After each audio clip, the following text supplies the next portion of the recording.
guest today is John Rohrbach, Senior Curator of Photography at the N. Carter Museum of American Art. So John, through January 22nd, visitors can see this incredible show. I've read that the N. Carter is one of the large institutions that feature works by living Indigenous Americans. How did this idea come about? And can you give us a little overview? The show includes the work of about 30 Indigenous artists representing more than 70 different nations. And it's really about taking back the conversation from those white photographers who so dominated the 19th and much of the 20th century. This is not a show about documentary, it's a show of high art or fine art responses to their being and their condition. So you'll see everything from humor to anger to frustration and every experience in between through the work.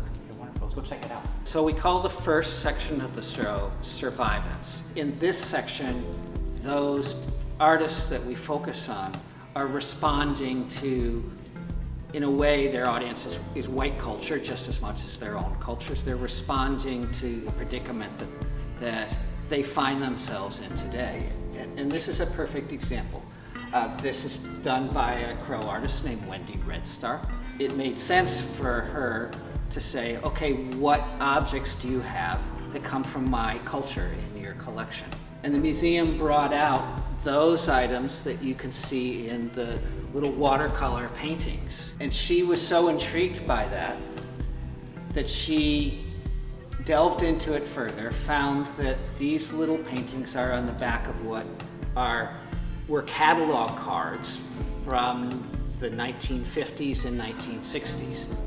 Now, it raises a question for me is, if there's such an aliveness between the object that people are using today and the objects in the Denver Art Collection, it raises a question. Do those objects in the Denver Art Collection, should they go back to the Crow community? Do they really belong in the Crow community? How many people from the Crow community will get down to Denver to see the actual objects? And there's no real answer. I'm not indicting anybody, but it just raises the question of collecting, not only on the part of museums, but private collectors, and patrimony, cultural objects, and where they really belong. Do they belong in the cultures or do they belong in museums? This last section with green walls, we call Indigenous Visualities. And here you've entered much more into Indigenous worlds with their own worldviews. This is a work by Ryan Redcorn, an Osage artist, who's taken a portrait of a leader in his community, Everett Waller. This case, Everett Waller is head of the council, the tribal council that oversees those petroleum rights. And he's also what's called a hominy whip man. It's his responsibility during a powwow to keep everything going on track and everything going according to schedule, and particularly keeping the kids serious about what they're doing. If a child or a young person is dressed up in regalia and wants to dance as part of the powwow, he doesn't want them screwing around and showing off and making fun. Think of how you interact with kids. He wants them to take their cultural heritage seriously. Now, the last thing I mentioned about this piece is its size. It's on fabric rather than paper. But what's amazing to me is I can stand in front of this and I have to look up at this person. This person is huge compared to me. This person is a giant.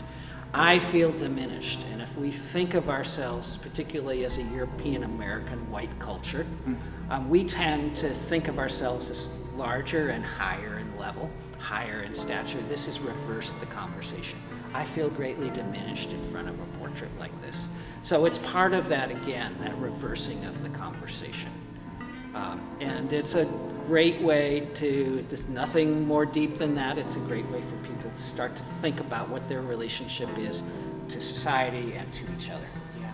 Well, John, this show has really gotten me thinking, and right now this country is really up in arms about outsiders, coming in, the dangers they might pose to us, and this adds so much perspective to that conversation. Through the centuries, this country's been through this process of outsiders coming in, and these folks have been here the whole time. It's just such a very thoughtful way you're presenting these artists. I just really enjoyed it. Thank you. Yeah. Much of the work belongs to our collection. This is part of a collecting initiative that will continue well after the show is in place, and it's to create, not only keep track of contemporary conversations, but to create counterpoints to other older parts of the collection, to have materials to work with for decades into the future.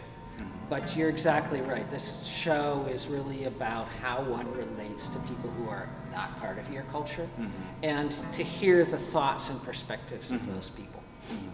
Well, we love what you're doing, John, and what the Amon Carter's doing. It's up through January 22nd. Folks, come by and check out this show before it ends. Thanks for your time, John. We really appreciate it. Thank you. Our pleasure.